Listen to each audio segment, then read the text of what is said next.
السلام عليكم ورحمة الله.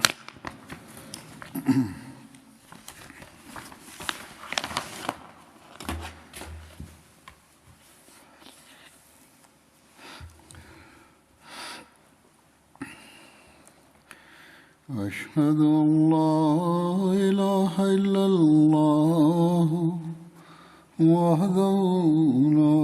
شريك له وأشهد أن محمدا عبده ورسوله أما بعد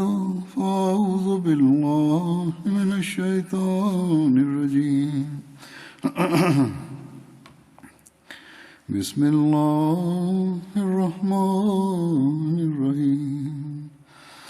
الحمد لله رب العالمين الرحمن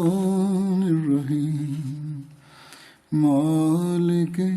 يوم الدين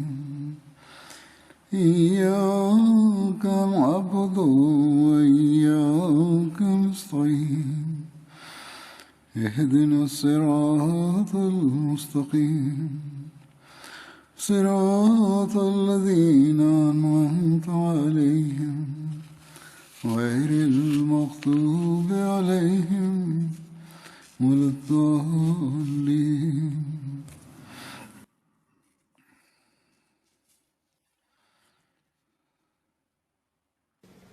खलीफा दखें जी मैं चाह रहा हूँ बुद्धि माँ अबू बकर दखें खलीफा पिछला भी नाउ माँ चौंपे के यारे अखखे डोखा रे चांगू टेम्प्याली ऐसी बारे अरी थे माँ दखें चौंपे के यारे पथमाज़ों अखखे डोखा गारो तमारों में सल्लल्लाहु अलैहि वसल्लम कोयलों जें जाऊं पिछदो वाने पुष्वे मुँह पिछबारे तमारों में सल्लल्लाहु अलैहि वसल्लम हा अबू बकर दखें ये अलों चिखें यारे तंगे जें पिछदा जाऊं ले अबू बकर दखेंगा अलों सही गए वाने या जें पिछबारे तमारों में सल्लल्लाहु अलैहि वसल्लम कोयलों ने खा मुस्लिम ने आलों ले वाने सही खाया बारे तबे में अबू बकर दखें ये तमारों में पो ठारे प्यूसेंत सासीमू कोरोठमा बायत सा खायू जें पो तखें ये लेनते अम्ये सारा रेगो अच्छा बधुमा खाजा तीम्ये जे मसी बाबू तबे मेले अरिलो अलों में वाने पुष्वे नेजे मापे अबू बकर दखेंगा यही मु गो प्याता गे दलो ईमा योची मु खाइमा जें गोले प्याता गे बारे अबू बकर दखें पथमाज़ों चौंपे यारे अलों सही खाई फोए चौमा फोए अंडिये म्यादो अच्छे नीगा तमारों में सल्लल्लाहु अलैहि वसल्लम कोयलों जें जाऊं पिछदो नाजें बोए वेदना बे पिछ जाऊं पीके रब खुतबा मा टेम्प्याली ऐसी बारे तमारों में सल्लल्लाहु अलैहि वसल्लम कोयलों जें जाऊं तावकारो आलों हा सही खाई दो जाबी वाने पुष्वे यारे तो तू यूम्या तफे पिछने जा बारे तमारों में सल्लल्लाहु अलैहि वसल्लम कोयलों जें जाऊं वाने पुष्वे मुगा जोटी ये टाइखाई लारे तो तावकारो आलों दोगा मीरो को ठेंचो मिया पिछने जा बारे तमारों में सल्लल्लाहु अलैहि वसल्लम गुलो ख्वे ख्वा त्वाले मेलो बधुगा मा ट्वेठें सेंजा ठाजे मशी गे जा बाबू तमारों में सल्लल्लाहु अलैहि वसल्लम कोयलों जें जाऊं पिछदो सही खाई मु वेदना का बलाउ पियं ठंबी छे सेलो मिया नाई बुले सोयें अगा महा तावकारो रे पेले सही खाई मु जाऊं अति दरी लुद्वा जा बारे उमर तखें लो ये ने तू ये गांव पे आउ पेले कुरोम्य गो अजूमू छिसई जाऊं अच्छा तावकारो रेठा पोबी अच्छे ने सोदवा गे बारे तिलो जाऊं उमर तखें का डलो को स्वे काई लिए बदुमसो मोहम्मद तखें सल्लल्लाहु अलैहि वसल्लम को कोयलों बीलो प्यो ये अरी लुगो गांव छप मेलो प्यो ने के बारे उमर तखें ये गुलो छेंछा प्यो सो मु जाऊं मुस्लिम रे आलों गाले तमारों में सल्लल्लाहु अलैहि वसल्लम कोयलों द्वा बीला मकोयलों देबुला सोदे वियोरी डेमा निम्यो त्वागे जा बारे टीचे मा तमारों में सल्लल्लाहु अलैहि वसल्लम को अजूमू छिदे उमर दखेंगा कोरो को छिदे सही जाऊं तौहीद तसुशें वादा ये छेगा मनाई दबोटिया को मिलियो भी तमारों में सल्लल्लाहु अलैहि वसल्लम बेखामा कोयलों मा महबू सोदे जगा को राव प्योला नाई जेसी बारे अरी छेमा अबू बकर सिद्दीक दखेंगा मस्जिद नबवी ठे दो वे आउ तो भी याउशी नेजारे दु आलों को जीन्यों लिए गुलो मेंचा बारे या अय्युहन नास मन काना मिनकुम या अबुदु मुहम्मदन फ़इन्ना मुहम्मदन कद माता वमन काना मिनकुम याबुदुल्लाह फ़इन्नल्लाह हय्युन ला यमूत ओ लू पाउंडो अतेनो न मीदु मसो मोहम्मद तखे आ को ग्वेदी सोलियन मोहम्मद तखे मा क्वेलों भी फिर जाऊं मठा बाली ठोपियन अतेनो न मीदु मसो अलश्मिया आ को ग्वेदी सोलियन अलश्मिया दी अतशन लिया शीरो मुबी मीदी खारे मा क्वेलों अनेसा यामी महो अबू बकर तखे हा तमारो में सल्लल्लाहु अलैहि वसल्लम को अटाइसा मसी टाइम केंजवा छिमिया नोदू फिपे मेरे तौहीद तसूशन वारा ने पता लावी सोलियन लौवा ठीक है मखंदू फिपारे तीना अबू बकर तखेगा चमिया कुरान देगा मुखबा दोगो पचा बारे वमा मुहम्मदुन इल्ला रसूल कद खलत मिन क़ब्लिहि रुसुल अफ इम्माता औ कुतिलन क़लबतुन अला आकाबिकुम वमन यनक़लिब अला अक़िबैहि फ़लन यदुर्रल्लाह शैआ वसयजिज़िल्लाहु शाकिरीन मुहम्मद दी तमनो रबामा लोई अच्छा महो अमा बेन तुई अलेंगा तमनो रोदी लोंगे जाले दी तो फिया तुदी ले कई ते सोंगे दो तुरी महो तब सचिन खांगे यादो अतेनो दी मिमिरो इच्छे फनाउ म्या बदो ले ट्वा त्वा जामिलो अमन दोगा मीदु मसो मिमिरो इच्छे फनाउ म्या बदो ले ट्वा त्वा जा बागा जेनो दी अल्लाह आ दजोंटिया सोंशों ने नामू को अलियन तयाव सेनाई ले मी महोचे सिंजे अल्लाह दी चेजू तीटा दुरो आ अमन बेन सुल पेतना रो मुमी फे जमिया कुरान 3 छो 145 दिलो ने अबू बकर तखे हा अम्येजों से माशी रे स्वेतटी ने हिकमत अम्योम्यन दो फे मिमी कोराई वन ने पुस्वे नेले गजा तावका रोये खंजा जन ने ट्वे म्येन को कुजा टेम पेगे बारे दाब्यन पुस्वे तो का याव नीदे तमानो में सल्लल्लाहु अलैहि वसल्लम पो अयूमू छिम्य नोदू रे दयाया नलोंदा रे पो कुजाया चाउंगन फिला गे बारे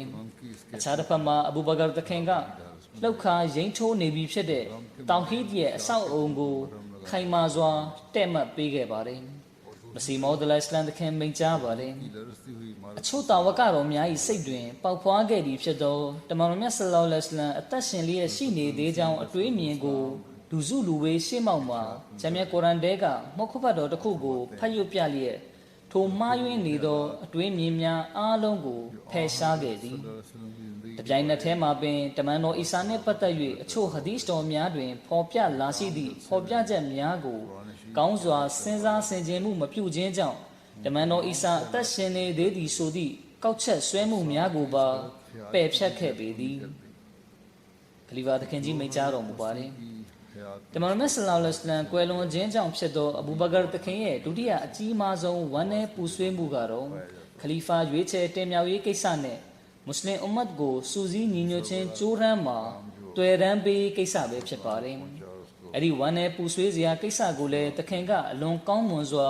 काइन त्वे फिशिंग गे भी याला ठपोला आउ संसाउं गे बारे तमानो में सल्लल्लाहु अलैहि वसल्लम क्वेलों भी नाउ सोयें ठेलन जिया कैसा फे पोबाउ ला दे अचाउं या गारो सकीफा बनु साइदा मा अंसारी रे सुयों भी खिलाफत युए छे ये कैसा को स्वेनुए जाजें बे फिपारे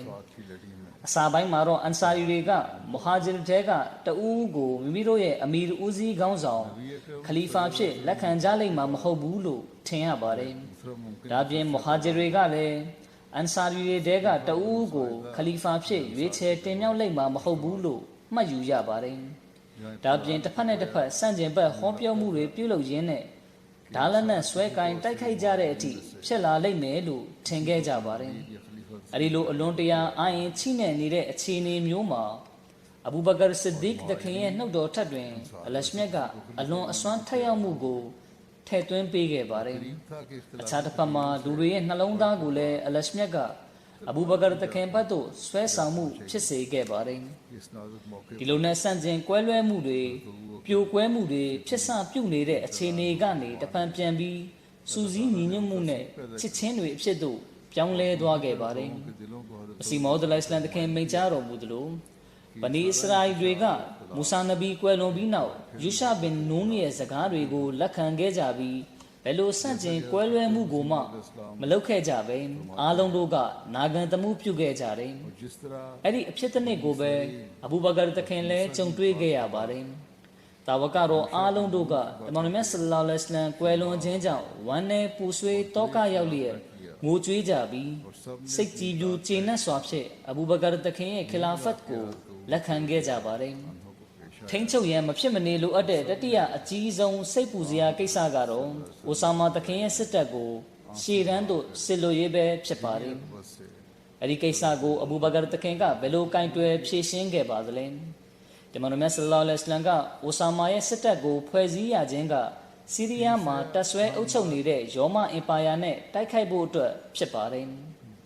မော်တာနဲ့တဘုတ်စစ်ပွဲတွေပြီးနောက်မှာတမန်တော်မြတ်ဆလ္လာလဟ်အလိုင်းဝါဆလမ်ကအစ္စလာမ်နဲ့ခရစ်ယာန်တို့ကြားက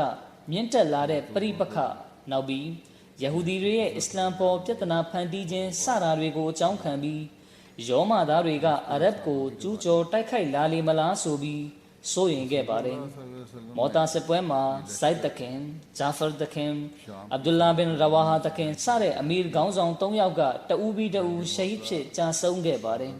မော်တာဆိုတာကဂျော်ဒန်နိုင်ငံရှေ့ဘက်မှာရှိတဲ့မြို့တစ်ခုရဲ့နာမည်ဖြစ်ပါတယ်ဒီကြောင့်လည်းပတ်သက်ပြီးအနတ်ဘင်မာလီတခင်ကဆင့်ပြန်ပါတယ်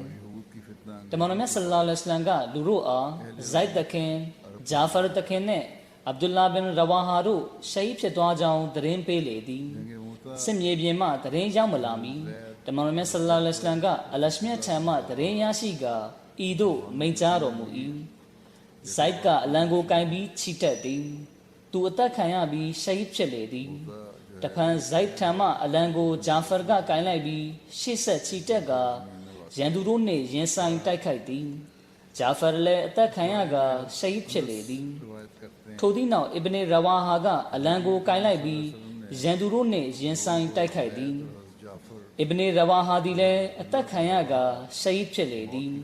ထို့သောမိန့်ကြားရင်တမန်တော်မြတ်ဆလ္လာလဟ်အလိုင်းဝါဆလမ်၏မျက်ဝန်းမှမျက်ရည်တို့စီးကျနေသည်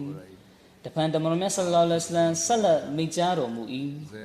ထို့နောက်တွင်အလာဟ်ဓာတော်များအနက်မှဓာတစ်ဆောင်ဖြစ်သောခါလစ်ဘင်ဝလီဒ်ကအစ်ဘနေရဝါဟာထံမှအလံကိုယူလိုက်သည်ထို့နောက်တွင်အလရှမြတ်ကထိုဆန့်ကျင်ဘက်ရန်သူများပေါ်သူ့အားဖြင့်အောင်မြင်မှုကိုပေးသနာခဲ့လေသည်ထိုသည့်နောက်တမန်တော်မြတ်ဆလ္လာလဟ်အလိုင်းဝါဆလမ်ကမွတ်စလင်စစ်သည်တို့အားခေါ်ဆောင်လျက်တဘုတ်စစ်မြေပြင်သို့ထွက်ခွာလာခဲ့သည်တို့ရတွင်ရန်သူတို့သည်စစ်မြေပြင်မှထွက်လျက်မွတ်စလင်တို့အလားကိုစီးကြိုတိုက်ခိုက်ရန်မဝန်ရဲခဲ့ကြကြ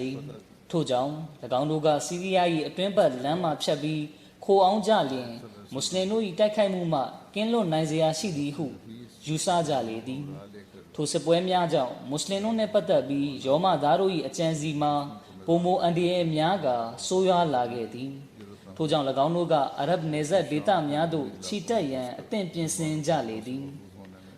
တို့ဖြစ်၍တမန်တော်မြတ်ဆလ္လာလဟ်အလိုင်းဝါဆလမ်ကကြိုတင်ကာကွယ်မှုလုပ်ရန်အိုဆာမာနှင့်သူ၏စစ်တပ်ကိုဆီးရီးယားသို့ခြိတက်ရန်အမိန့်ပေးခဲ့ခြင်းဖြစ်သည်ထို့ပြင်မော်တာစစ်ပွဲတွင်ကြာဆုံးသွားသောရှဟီဒီများအတွက်လက်စားချေရန်လည်းအကြောင်းတစ်ခုအပါဝင်ဖြစ်သည်အိုဆာမာ၏စစ်တပ်ကတမန်တော်မြတ်ဆလ္လာလဟ်အလိုင်းဝါဆလမ်မကွယ်လွန်မီ2ရက်အလိုစနေနေ့တွင်အလုံးစုံပြင်ဆင်မှုပြီးဆုံးသွားလေသည်ရင်ကိုတမန်တော်မြတ်ဆလ္လာလဟ်အလိုင်းဝါဆလမ်နာမကျမ်းမဖြစ်မီကပင်အစပြုကပြင်ဆင်ခဲ့ခြင်းဖြစ်သည်တမန်တော်မြတ်ဆလ္လာလဟ်အလိုင်းဝါဆလမ်ကဆဖာလာ၏အဆုံးပိုင်းတွင်ရောမသားတို့နှင့်တိုက်ခိုက်ရန်မိန့်မာတော်မူလျက်အိုဆာမာတခင်ကိုဆင့်ခေါ်လိုက်သည်ပြီးနောက်တမန်တော်မြတ်ဆလ္လာလဟ်အလိုင်းဝါဆလမ်ကအိုဆာမာအားတင်ဖခင်ရှဟီဒ်ပြုတပ်ဖြတ်ခံရသည့်နေရာဘက်သို့ထွက်ခွာလော၎င်းတို့အားခြေမုံလောငါကိုယ်တော်သည်အသင်အားထိုစစ်တပ်၏အမီရ်ဦးစီးခေါင်းဆောင်ဖြစ်ခန့်အပ်ပါသည်ဟုမိန့်ကြားလေသည်တမန်တော်မြတ်ဆလ္လာလဟ်အလိုင်းဝါဆလမ်မိန့်ကြားတော်မူကြောင်းဖြင့်အခြားဆင့်ပြန်ချက်တစ်ခုမှာလာရှိပါတယ်ဘလကန်နှင့်ဒါရုံးတို့အားမြင်းများဖြင့်နောက်သို့ဆုတ်ရန်တွန်းထုတ်ပါဆိုလိုသည်မှာစစ်မှတ်ကိုလိုလားသူတို့အားကောင်းစွာစစ်မှတ်တိုက်ခိုက်ပါလိမ့်ဘလကန်ဆိုတာကဆီးရီးယားတဲကနေရာတစ်ခုရဲ့နာမည်ဖြစ်ပြီးဒမတ်စကတ်နဲ့ကုရာလွင်ပြင်ကြားမှာရှိပါတယ်ဒါရုံဆိုတာကအီဂျစ်ဘက်သို့သွားရာလမ်းထက်မှာရှိပြီးပါလက်စတိုင်းနိုင်ငံနဲ့ဂါဇာကမ်းမြောင်အနီးမှာရှိတဲ့နေရာတစ်ခုရဲ့နာမည်ဖြစ်ပါတယ်ဆီးရီးယားသို့ခြိတက်ထွက်ခွာဖို့အမိန့်ပေးတော်မူလျက်တမန်တော်မြတ်ဆလ္လာလဟ်အလိုင်းဝါဆလမ်မိန့်ကြားတော်မူတာကနနလင်းဒီနှင့်ဥပနာမျိုးသားတွေကိုတိုက်ခိုက်ပါဥပနာဆိုတာကဆီးရီးယားတဲကဘလကာဘတ်မှာရှိတဲ့မြို့တစ်ခုရဲ့နာမည်ဖြစ်ပါတယ် အသင်တို့ထွက်ခွာလာပြီးဆိုသည့်တရင်၎င်းတို့ထံမရောက်မီအသင်တို့ကထိုနေရာသို့ရောက်ရှိနေရန်ခရီးကိုအလင်းမြန်နှင်ကြကုန်အကယ်၍အလရှမြတ်ကအသင်တို့အားထိုစစ်ပွဲတွင်အောင်မြင်မှုကိုချီးမြှင့်ပေးသနာတော်မူပါလျင်ထိုနေရာ၌ရန်နှဲငယ်သာနေထိုင်ကြပါအသင်တို့နှင့်အတူလမ်းပြများကိုခေါ်ဆောင်သွားကြကုန်တရင်ပို့သူများနှင့်ထောက်လိုင်းရေးသမားများကိုအသင်တို့ရှေ့သို့ပို့နှင့်ထားကြကုန်တမန်တော်မြတ်ဆလ္လာလဟ်အလိုင်းကအိုဆာမာတခင်အတွက်မိမိရဲ့လက်တော်နဲ့အလံတစ်ခုကိုလှုပ်ပေးပါတယ်ဒီနောက်တမန်တော်မြတ်ဆလ္လာလဟ်အလိုင်းကအလရှမြတ်၏နမတော်ကိုရွတ်ဆိုတတလျက်အရှင်းလန်းတွင်ဂျီဟတ်ပြုပါလေ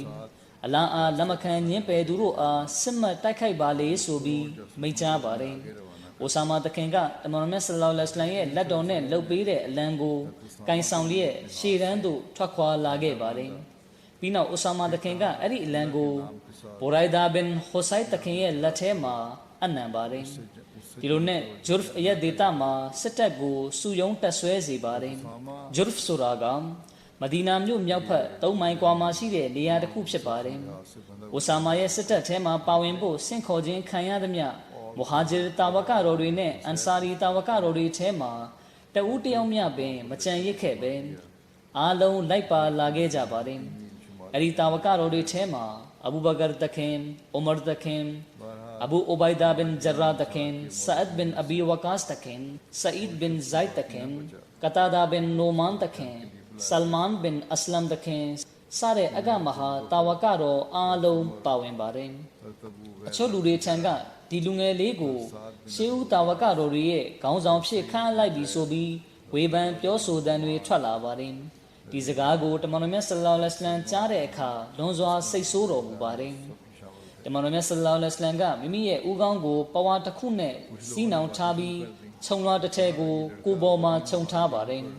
ပြီးနောက်တမန်တော်မြတ်ဆလ္လာလဟ်အလိုင်းကဆင်မြင့်ထက်သို့တက်ပြီးဦးစွာအလရှမြတ်အားချီးမွမ်းထွတ်မနာပြုပါတယ်ဒီနောက်တမန်တော်မြတ်ဆလ္လာလဟ်အလိုင်းမိန့်ကြားတော်မူပါတယ်အိုလူပေါင်းတို့အသင်တို့နဲ့အချို့လူတို့ကအိုဆာမာအားခေါင်းဆောင်ခန့်အပ်ခြင်းကိစ္စနဲ့ဆက်လျင်းပြီးဝေဖန်ပြောဆိုနေကြသည်ကိုငါကိုယ်တော်ကြားရပြီအကယ်၍ငါကိုယ်တော်ကအိုဆာမာကိုခေါင်းဆောင်ခန့်အပ်သည့်အတွက်အသင်တို့ကဝေဖန်စောရကပြုကြသည်ဆိုလျင်သူ့ဖခင်ကိုခေါင်းဆောင်ခန့်အပ်စဉ်ကလည်းအသင်တို့ငါကိုယ်တော်အားဝေဖန်စောရကပြုခဲ့ပြီးဖြစ်ပါသည်အလာအားချိန်ဆိုပြီးပြောပါသည်အိုဆာမာ၏ဖခင်ဇိုက်မှာခေါင်းဆောင်ယာဒူးနှင့်ထိုက်တန်သူဖြစ်ခဲ့ပါသည်သူ၏နောက်တွင်သူ၏သားအိုဆာမာသည်လည်းခေါင်းဆောင်ယာဒူးနှင့်ထိုက်တန်သူဖြစ်ပါသည်မလွဲဧကန်၎င်းတို့သားဖနှစ်ဦးနှင့်ဆက်လင်း၍သူတို့နှစ်ဦးသည်အမျိုးစုံသောကောင်းမှုများဖြင့်ပြေဝသူများဖြစ်ကြသည်ဟုသတ်မှတ်နိုင်ပါသည်တို့ဖြစ်ရာအိုဆာမာထံမှကောင်းသောတွင်တင်ဆုံးမမှုများနှင့်လမ်းညွှန်မှုများကိုနာခံကြပါအကြောင်းဆိုသောအိုဆာမာသည်အသင်တို့နှင့်အကောင်းမြတ်ဆုံးသောလူများနှင့်မှဖြစ်သောကြောင့်သည်ခလီဖာသခင်ကြီးမိန့်ကြားတော်မူပါတယ်ဒီဖြစ်ရကတမန်တော်မြတ်ဆလ္လာလဟ်အလိုင်းမကွယ်လွန်မီရဘီအူလ်အဝလဆက်ရစနေနေ့မှာဖြစ်ပျက်ခဲ့တဲ့ဖြစ်ရဖြစ်ပါတယ်တမန်တော်မြတ်ဆလ္လာလဟ်အလိုင်းအားနှုတ်ဆက်ပြီးနောက်အိုဆာမာသခင်နဲ့အတူရှေ့တန်းလိုက်ပါမဲ့တာဝကတော်အုပ်စုကဂျူရ်ဖ်ဒေတာမှာကြိုတင်ရောက်နေပြီးဖြစ်တဲ့အခြားမွတ်စလင်စစ်သည်အုပ်စုနဲ့ပေါင်းစုံဖို့ထွက်ခွာလာကြပါတယ်ဒီနောက်မှာတမန်တော်မြတ်ဆလ္လာလဟ်အလိုင်းရဲ့ကျမ်းမာရေးအခြေအနေကပုံမဆိုးရွားလာခဲ့ပါတယ်ဒူတိုင်အောင်တမန်တော်မြတ်ဆလ္လာလဟ်အလိုင်းကအိုဆာမာရဲ့စစ်တပ်ကိုရှေ့တန်းသို့ဆဲလွတ်ပါဆိုပြီးတော့သာမိန့်ကြားလျက်နေတော်မူခဲ့ပါတယ်တနင်္ဂနွေနေ့မှာကိုရောရဲ့ယောဂဝေဒနာကပုံမဆိုးရွားလာခဲ့ပါတယ်ဒီလိုကြောင့်အိုဆာမာသခင်ကစစ်တပ်ထဲကမဒီနာသို့ပြန်ထွက်လာခဲ့ပါတယ်အဲ့ဒီချိန်မှာကိုရောမြတ်ကသတိလစ်မေမျောနေခြင်းဖြစ်ပါတယ်အဲ့ဒီနေ့မှာအနား၌ပြုစုနေကြသူတွေကကိုရောအားစိတ်တိုက်ကြွေးပါတယ်အိုဆာမာသခင်ကတမန်တော်မြတ်ဆလ္လာလဟ်အလိုင်း၏နှစ်ဖူးတော်အားခေါင်းငုပ်လျက်နမ်းရှုပ်ပါတယ်ဒါပေမဲ့ကိုရောမြတ်ကစကားမပြောနိုင်တာကြောင့်မိမိရဲ့လက်တော်နှစ်ဖက်ကိုအထက်သို့မြှောက်လျက်အိုဆာမာသခင်၏ဦးခေါင်းပေါ်သို့တင်ပါတယ်ဒီခါအိုဆာမာသခင်ကဒါဟာကိုရောမြတ်ကကျွန်ုပ်တို့တဝါဆူတောင်းပေးနေခြင်းဖြစ်ကြောင်းကျွန်ုပ်နားလည်လိုက်တယ်ဆိုပြီးပြောပြပါတယ်ဒီနောက်မှာအိုဆာမာသခင်ကစစ်တပ်ရှိရာဂျူရ်ဖ်ဒေတာသို့ပြန်လည်ထွက်ခွာလာပါတယ်အိုဆာမာသခင်ကတနင်္လာနေ့မှာတဖန်ထပ်ပြီးတမန်တော်မြတ်ဆလ္လာလဟ်အလိုင်းထံသို့ရောက်ရှိလာပါတယ်အဲ့ဒီချိန်မှာတမန်တော်မြတ်ဆလ္လာလဟ်အလိုင်းကအနှဲငယ်သတိပြန်လည်လာခြင်းဖြစ်တာကြောင့်အိုဆာမာသခင်အား အလာဟ်ဘရကတ်ကောင်းကြီးတော်ဖြင့်ဆက်ထွက်ပါဆိုပြီးမိန့်ကြားပါတယ်ဒီလိုကြောင့်အိုဆာမာတခင်ကတမန်တော်မြတ်ဆလ္လာလဟ်အလัยဟိဝါစလမ်ကိုနှုတ်ဆက်လျက်မိမိရဲ့စစ်တပ်ရှိရာဂျရဖ်တို့ထွက်ခွာလာခဲ့ပါတယ်ပြီးနောက်အိုဆာမာတခင်ကရှေ့တန်းသို့ထွက်ကြဖို့ပြောကြားပါတယ်အိုဆာမာတခင်ကရှေ့တန်းစစ်မျက်နှာသို့ထွက်ခွာရန်ရည်ရွယ်တုံးပါပင်အိုဆာမာတခင်ရဲ့မိခင်အိုမေအိုင်မန်ထံကနေလူတစ်ယောက်ကတမန်တော်မြတ်ဆလ္လာလဟ်အလัยဟိဝါစလမ်ရဲ့နောက်ဆုံးအချိန်ရောက်ပြီးခြင်းနဲ့ဆိုပြီးသတင်းပို့ပါတယ်ဒီခါအိုဆာမာတခင်ကချက်ချင်းပင်တမန်တော်မြတ်ဆလ္လာလဟ်အလัยဟိဝါစလမ်ထံသို့ရောက်ရှိသွားပါတယ်အိုဆာမာတခင်နဲ့အတူအိုမာတခင်ရောအဘူအိုဘိုင်ဒါဘင်ဂျရာတခင်လည်းလိုက်ပါလာပါတယ်တမန်တော်မြတ်ဆလ္လာလဟ်အလัยဟိဝါစလမ်ကအသက်ကိုပြင်းစွာရှူရှိုက်နေရတဲ့အခြေအနေမှာရှိပါတယ်ဒီလိုနဲ့ရဘီအလ်အဝလ်လာစနီယာတနင်္လာနေ့နေဆောင်သွားချိန်မှာတမန်တော်မြတ်ဆလ္လာလဟ်အလัยဟိဝါစလမ်ကွယ်လွန်သွားခဲ့ပါတယ်တမန်တော်မြတ်ဆလ္လာလဟ်အလัยဟိဝါစလမ်ကွယ်လွန်သွားတာကြောင့်ရှေ့တန်းထွက်ခွာမဲ့မွတ်စလင်စစ်တပ်ကဂျရူဖ်ဒေသကနေမဒီနာသို့ပြန်လာခဲ့ပါတယ်ဘူရိုင်ဒါဘင်ဟူဆိုင်ကလည်းအိုဆာမာတခင်ရဲ့အလံကိုယူပြီးရောက်လာလေတမန်တော်မြတ်ဆလ္လာလဟ်အလัยဟိဝါစလမ်ရဲ့တကဝမှာစိုက်ထားလိုက်ပါတယ်စင်ပြန်ချက်တစ်ခုမှာလာရှိကြရာအိုဆာမာတခင်ရဲ့စစ်တပ်ဇီခွရှ်ဒေတာမှာရှိချိန်တမန်တော်မြတ်ဆလ္လာလဟ်အလัยဟိဝါစလမ်ကွယ်လွန်သွားခြင်းဖြစ်ပါတယ်ဇီခွရှ်ဆိုတာကမဒီနာမြို့မှာဆီးရီးယားသွားတဲ့လမ်းထက်မှာရှိသောလွင်ပြင်တစ်ခုရဲ့နာမည်ဖြစ်ပါတယ်ဒီလိုနဲ့တမန်တော်မြတ်ဆလ္လာလဟ်အလัยဟိဝါစလမ်ကွယ်လွန်ပြီးနောက်အဘူဘကာတခင်ထံမှာဘိုင်သစ္စာခံယူပြီးနောက်အဘူဘကာတခင်ကဘူရိုင်ဒါဘင်အိုဆိုင်တခင်အားအလံကိုယူလျက်အိုဆာမာ၏အိမ်သို့တွားပါပြီးနောက်အိုဆာမာ၏ဦးဆောင်မှုဖြင့်ရှေ့တန်းသို့ထွက်ပါဆိုပြီးမိန့်မာတော်မူပါတယ်ဒီလိုကြောင့်ဘူရိုင်ဒါတခင်ကလည်းအလံတော်ကိုစစ်တပ်ရဲ့မူလနေရာသို့ယူလာပါတယ်အိုဆာမာတခင်ရဲ့စစ်တပ်က3000ရှိကြောင်းစင်ပြန်ချက်တွေမှာလာရှိပါတယ်အခြားစင်ပြန်ချက်တစ်ခုမှာလာရှိချက်အရအိုဆာမာတခင်ရဲ့စစ်တပ်ကိုစစ်သည်အင်အား900နဲ့အတူစီးရီးယားဘက်သို့ဆေလွတ်လိုက်ခြင်းဖြစ်ပါတယ်စင်ပြန်ချက်တစ်ခုမှာလာရှိပါတယ်တမန်တော်မြတ်ဆလ္လာလဟ်အလัยဟိဝါစလမ်ကွယ်လွန်ပြီးနောက်တစ်နေ့မှာအဘူဘကာတခင်ကအိုဆာမာတခင်စစ်တပ်သည်သူတို့၏ရည်မျှော်ရာပန်းတိုင်သို့ထွက်ခွာရမည်အိုဆာမာ၏စစ်တပ်တွင်ပါဝင်သူတဦးတစ်ယောက်မျှမဒီနာတွင်မကြံရစ်စေရဂျရူဖ်အယက်တွင်အိုဆာမာ၏တပ်နှင့်ပူးပေါင်းကြရမည်ဟုကြေညာစေလေသည်တမန်တော်မြတ်ဆလ္လာလဟ်အလัยဟိဝါစလမ်ကွယ်လွန်ပြီးနောက်မှာအာရဗ်တခွင်ရှိတာမန်လူမျိုးစုဖြစ်စေအထူးပြုလူမျိုးစုဖြစ်စေလူမျိုးစုတိုင်း၌မူရဒတ်အယူဖောက်ပြန်ခြင်းပြဿနာကပြန့်နှံ့သွားခဲ့ပါတယ်၎င်းတို့အတွင်း၌ရှိသောယုံကြည်ဟန်ဆောင်မှုကထင်ရှားလာခဲ့ပါတယ်အဲ့ဒီချိန်မှာမွတ်စလင်တို့အတွင်းဒီလိုဖြစ်နေတဲ့အခြေအနေကိုယဟူဒီတွေနဲ့ခရစ်ယာန်တွေကခေါင်းထောင်ကြည့်ကြကပျော်မဆုံးဖြစ်နေကြပါတယ်တမန်တော်မြတ်ဆလ္လာလဟ်အလัยဟိဝါစလမ်ကွယ်လွန်ခြင်းနဲ့မွတ်စလင်ဥယေနေပါခြင်းပြီးတော့ရန်သူအင်အားများပြားခြင်းစတာတွေကြောင့်မွတ်စလင်တွေရဲ့အခြေအနေကမိုးတဲထန်စွာရွာသောညတွင်လေလွင့်နေသောစိတ်များတိုးများသဖွယ်ဖြစ်လာပါတယ်ဆိုလိုတာကမွတ်စလင်တွေဟာကဲသူမဲ့နေတဲ့အခြေအနေသို့ရောက်ရှိသွားပါတယ်ဒီခါမှာတာဝကတော်တွေကအဘူဘကာတခင်အာရန်သူတွေကအိုဆာမာရဲ့စစ်တပ်ကိုသာမွတ်စလင်တွေရဲ့စစ်တပ်အဖြစ်သတ်မှတ်ထားကြပါတယ်ဒါပြင်အာရဗ်ကျေးတော်သားတွေကလည်းတခင်ကိုပုံကန်ချာနာခဲ့ကြတာကိုတခင်လည်းသိပါလိမ့်မယ်ဒါကြောင့်ဒီလိုအားနည်းနေတဲ့အခြေအနေမျိုးမှာအိုဆာမာရဲ့စစ်တပ်ကိုမွတ်စလင်တွေနဲ့တီးခြားဖြစ်သွားအောင်လုပ်ခြင်းကမသင့်တော်ပါဆိုပြီးတင်ပြကြပါတယ်ဒီခါအဘူဘကာတခင်ကကျွန်ုပ်ရဲ့အသက်ကိုစိုးပိုင်တော်မူတဲ့အရှင်ကိုတတ်သိထားကျိန်ဆိုပြီးပြောမယ်တာရဲ့တရိษံတွေကကျွန်ုပ်ကိုကြိုက်ဖဲ့စားတောက်ကြမယ်ဆိုတာတေချာနေသည့်တိုင်ကျွန်ုပ်ကတော့တမန်တော်မြတ်ဆလ္လာလဟ်အလัยဟိဝါစလမ်ဆုံးဖြတ်ပြီးသားဆုံးဖြတ်ချက်ကိုမလွဲမသွေအကောင့်ထဲပေါ်မှာသာဖြစ်တယ်ဆိုပြီးမိန့်ကြားပါတယ်အဘူဘကာတခင်မိန့်ကြားကြောင်းဖြစ်နောက်ထပ်ဆင့်ပြန်ချက်တစ်ခုမှလာရှိပါတယ်ကိုးကွယ်ခြင်းခံထိုက်ရာရှင်ဟူ၍တပါးသည်ရှိတော်မူသောထိုရှင်မြတ်အားတတ်သိထားကျိန်ဆိုပြီးကျွန်ုပ်ပြောပါမည်အကယ်၍တမန်တော်မြတ်ဆလ္လာလဟ်အလัยဟိဝါစလမ်၏ဇနီးကျင်ရာတော်များ၏ခြေတော်များကိုခွေးအများကတရွတ်ဆွဲကြမည်ဆိုရင်လည်းကျွန်ုပ်ဒီတမန်တော်မြတ်ဆလ္လာလဟ်အလัยဟိဝါစလမ်ကရှေ့တန်းသို့ဆေလွတ်ရန်မိန့်မာတော်မူခဲ့သည့်စစ်တပ်ကိုရှေ့တန်းမလွတ်ရန်ရပ်တန့်ထားမည်မဟုတ်ထို့ပြင်တမန်တော်မြတ်ဆလ္လာလဟ်အလัยဟိဝါစလမ်ကချီနှောင်ပေးခဲ့သည့်အလံတော်ကိုလည်းကျွန်ုပ်ကဖြီချမည်မဟုတ်ပါဟုမိန့်ကြားလေသည်ဒီကြောင့်နဲ့ပတ်သက်ပြီးမွတ်စလင်မော်ဦးဒ်ရဒီယလာဟူအန်ဟူတခင်ကမိန့်ကြားပါတယ်တမန်တော်မြတ်ဆလ္လာလဟ်အလัยဟိဝါစလမ်ကွယ်လွန်သောအခါအာရဗ်တလောကလုံးအယူဖောက်ပြန်သွားကြသည်အိုမာတခင်နှင့်အလီတခင်ကဲ့သို့သောသူရဲကောင်းများပင်ထိုပြဿနာကိုကြည့်ပြီး တုံ့လောက်သွားခဲ့ကြသည် फितने को देखकर တမန်တော်မြတ်ဆလ္လာလဟ်အလัยဟိဝါစလမ်ကမကွယ်လွန်မီရက်နဲ့ငယ်အလိုတွင်ယောမသားတို့အုပ်ချုပ်ထားသည့်ဒေသကိုတိုက်ခိုက်ရန်စစ်တပ်တစ်ခုကိုအသင့်ပြင်ဆင်ထားခဲ့သည်ထို့ပြင်ကိုရောမြတ်ကထိုစစ်တပ်၏စစ်ဗိုလ်ချုပ်ဖြစ်အိုဆာမာတခင်ကိုခန့်အပ်ထားခဲ့သည်အိုဆာမာ၏စစ်တပ်ကရှေ့ရန်သို့မထွက်ခွာမီမှာပင်တမန်တော်မြတ်ဆလ္လာလဟ်အလัยဟိဝါစလမ်ကွယ်လွန်သွားခဲ့သည်တမန်တော်မြတ်ဆလ္လာလဟ်အလัยဟိဝါစလမ်ကွယ်လွန်သောအခါအာရဗ်တို့သည်အယူဖောက်ပြန်သွားခဲ့ကြသည်ထို့ကြောင့်တာဝကတော်များကထို့သို့တပုံထနေသည့်အခြေအနေမျိုးတွင်အိုဆာမာ၏စစ်တပ်ကိုယောမသားတို့အုပ်ချုပ်နေသည့်တိုင်းပြည်ကိုတိုက်ခိုက်ရန်အလို့ငါဆေလွတ်မီဆိုလျင်နောက်တန်းတွင်လူအိုအမျိုးသားများခလေးငယ်များနှင့်အမျိုးသမီးများသာကြံ့ရစ်ခဲ့ပေလိမ့်မည်ထိုအခါတွင်မဒီနာမြို့အားကာကွယ်စောင့်ရှောက်ရန်မိတို့များတတ်နိုင်မည်မဟုတ်တော့ချေဟုအချင်းချင်းတိုင်ပင်ကြသည်ထို့ကြောင့်တာဝကတော်များက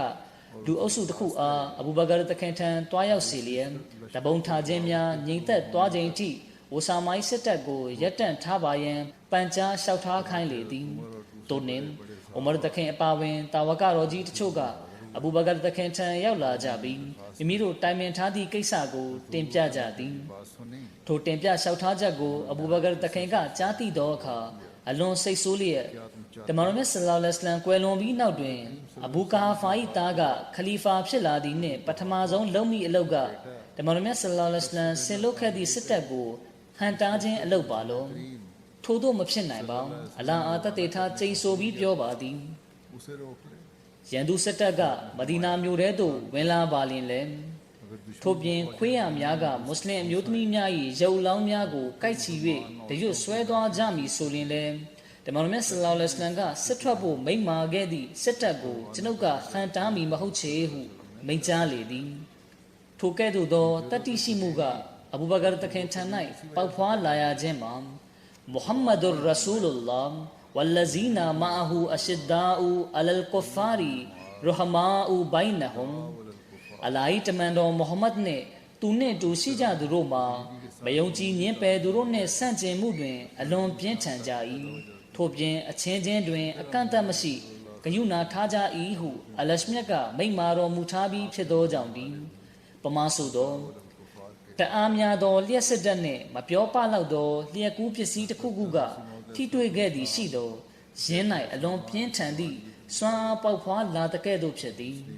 ထိုနည်းတူတမန်တော်မြတ်မုဟမ္မဒ်တခင်နှင့်ဆက်နွယ်မှု၏ရလက်ကြောင့်ကိုရောအားလက်ခံယုံကြည်သူများ၏အတွင်း၌လည်းအရှဒ္ဒါအူအလ်ကုဖာမယုံကြည်သူတို့နှင့်ဆန့်ကျင်မှုတွင်အလွန်ပြင်းထန်ကြ၏ဆိုသည့်တွင်ပြင်လက္ခဏာကထင်ရှားလာခဲ့ခြင်းဖြစ်သည်။အိုဆာမာတခင်ရဲ့စစ်တပ်ကိုဆေလိုချင်းအကြောင်းနဲ့ဆက်နွယ်ပြီးမစီမောဒ်အလိုင်စလမ်တခင်ကဆရူလ်ခလာဖာချမ်းမှာဂုလိုမိန့်ကြားတော်မူပါတယ်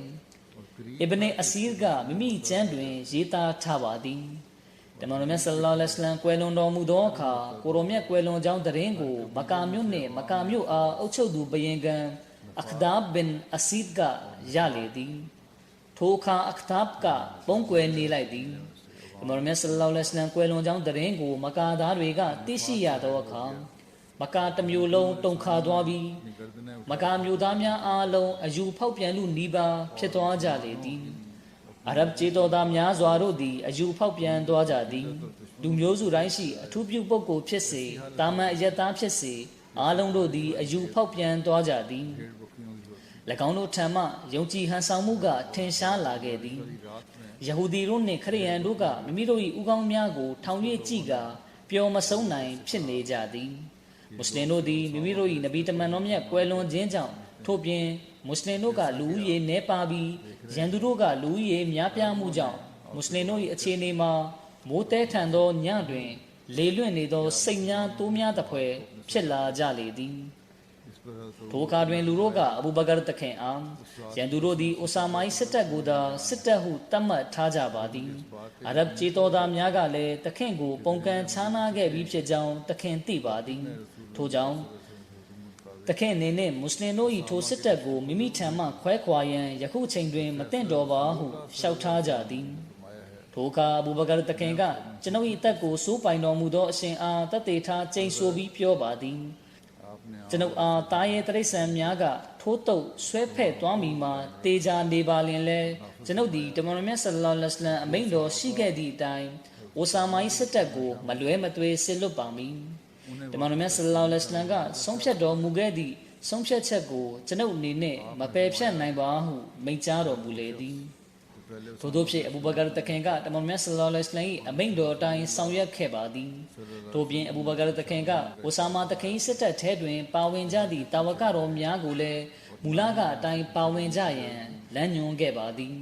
အဘူဘကာတခင်ကမူလကအိုဆာမာ၏စစ်တပ်ထဲတွင်ပါဝင်ကြသူများတမန်တော်မြတ်ဆလ္လာလဟ်အလိုင်းဝါဆလမ်ကစစ်တပ်ထဲတွင်ပါဝင်ရန်လမ်းညွှန်ခြင်းခံရသူများစသူတို့နှင့်ဘီသူတဦးတယောက်မျှနောက်ချန်နေရခြင်းမပြုပါနှင့်ကျွန်ုပ်ကလည်း၎င်းတို့အားနောက်ချန်နေရခွင့်ပေးမည်မဟုတ်ပါ၎င်းတို့သည်ခြေလျင်တွားရမည်ဆိုရင်လည်းမဖြစ်မနေစစ်ထဲလိုက်ပါလိမ့်မည်ဟုမိန့်ကြားလေသည်ထို့သောဖြင့်အိုဆာမာ၏စစ်တပ်ကတဖန်ပြန်၍စစ်ထွက်ရန်အသင့်ဖြစ်ခဲ့ကြလေသည်အချို့တာဝကတော်များကအခြေအနေကြောင့်အဘူဘကာတခင်အားအိုဆာမာ၏စစ်တပ်ကိုရှေ့တန်းမလွတ်ဖို့ထပ်ပြီးအကြံပေးခဲ့ကြပါတယ်စင်ပြန်ချက်တစ်ခုမှလာရှိကြရာအိုဆာမာတခင်ကအိုမာတခင်အားတခင်အနေနဲ့အဘူဘကာတခင်ထံသွားပြီးစစ်တပ်ကိုရှေ့တန်းဆစ်လွတ်ခြင်းကိစ္စကိုပယ်ဖျက်လိုက်ပါဟုပန်ကြားပေးပါတို့ဖြစ်ကျွန်ုပ်တို့သည်အယူဖောက်ပြန်သူများ၏အန်ဒီယေမှကင်းလွတ်နိုင်ရန်ဖြစ်သည်ထို့ပြင်တမန်တော်မြတ်၏ခလီဖာတမန်တော်မြတ်၏ဇနီးကျင်ယာများနှင့်မွတ်စလင်တို့အားမွတ်စလစ်တို့၏နောက်ဆက်တိုက်ခိုက်မှုမှလွတ်ကင်းစေရန်ဖြစ်သည်ဆိုပြီးလျှောက်ထားပါတယ်ဒါပြင်အိုဆာမာတခင်ရဲ့စစ်တပ်ထဲကပုဂ္ဂိုလ်တချို့ကလည်းအိုမာတခင်ကိုတမန်တော်မြတ်ဆလ္လာလဟ်အလိုင်းဝါဆလမ်ခလီဖာ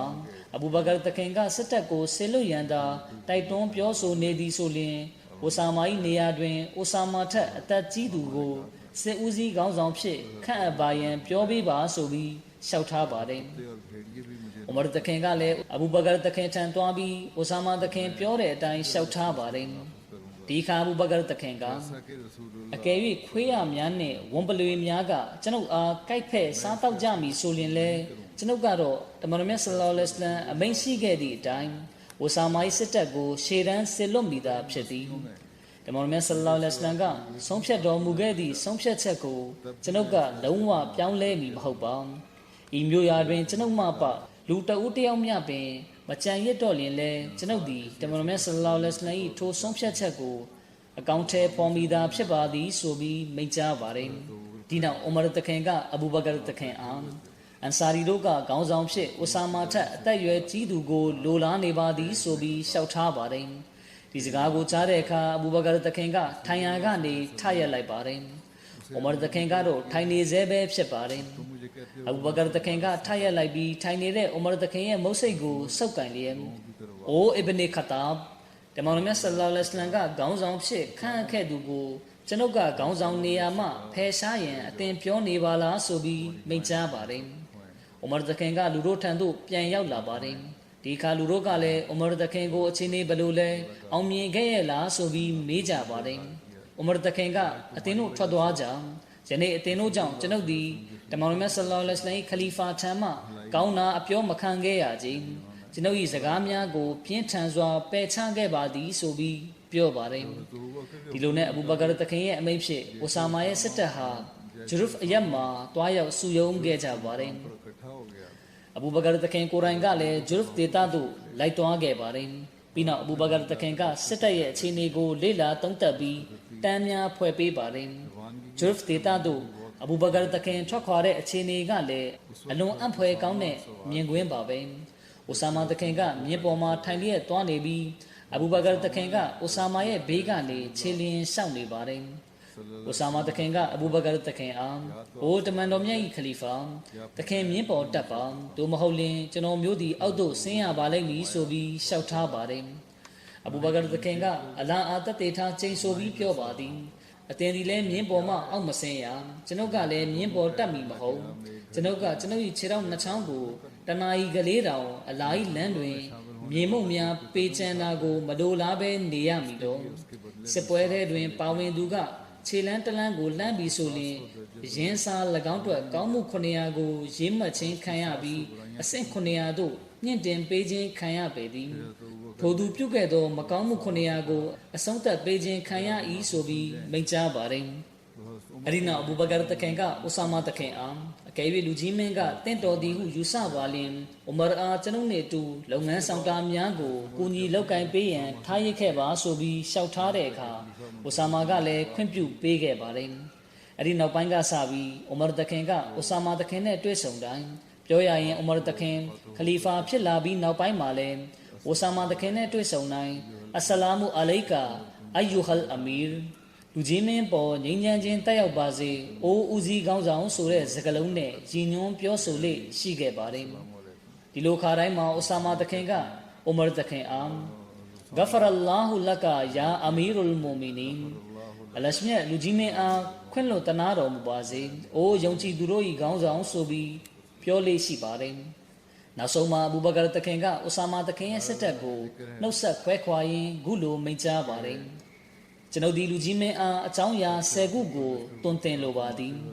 1ခယာနတ်အလွဲသုံးစားမလုပ်နှင့်2လက်ရပစ္စည်းများနဲ့မိဒီကိုမျှခိုးဝှက်ခြင်းမပြုနှင့်3ဂတိသစ္စာဖောက်ဖျက်ခြင်းမပြုနှင့်4ရန်သူရုပ်လောင်းကိုတစစီလိဖြတ်လျက်ရုပ်ဖြတ်ဆင်းပြတ်ဖြစ်အောင်မလုပ်နှင့်5ကလေးငယ်များတက်ကြီးရွယ်အိုများနှင့်အမျိုးသမီးများကိုမတတ်နှင့်6တစ်ပင်ပန်းမာများကိုမခုတ်ပိုင်းနှင့်မီးမရှို့နှင့်ခုနှစ်စိတ်နွားကလအုပ်စသည်တို့ကိုစားသုံးရန်မှတပါအခြားမည်သည့်အကြောင်းနှင့်မျှတပ်ဖြတ်ခြင်းမပြုနှင့်ရှင်းဖျားကြောင်ကံများတွင်တရားအားထုတ်တရင်သုံးနေသူများကိုတွေ့လျင်သူတို့အားတပ်ဖြတ်ခြင်းမပြုနှင့်ကိုအသင်တို့အားအစားတောက်ကျွေးမွေးသူများနှင့်တွေ့လျင်သူတို့ကျွေးသောအစားအစာများကိုအလိုက်အမီနာမတော်ကိုရွတ်ဆိုတတလျက်စားသုံးနိုင်သည်30ဦးကောင်းဘော်ကသပင်များကိုအလဲတက်တဲ့တွင်သာကရုံးရိတ်ထားပြီးဘေးပပတ်လဲတွင်ပတိစီးထားသလိုသပင်ထားရှိသူများနှင့်တွေ့လျင်၎င်းတို့အားတရီကြီးစွာထား၍ရင်ဆိုင်တိုက်ခိုက်ပါ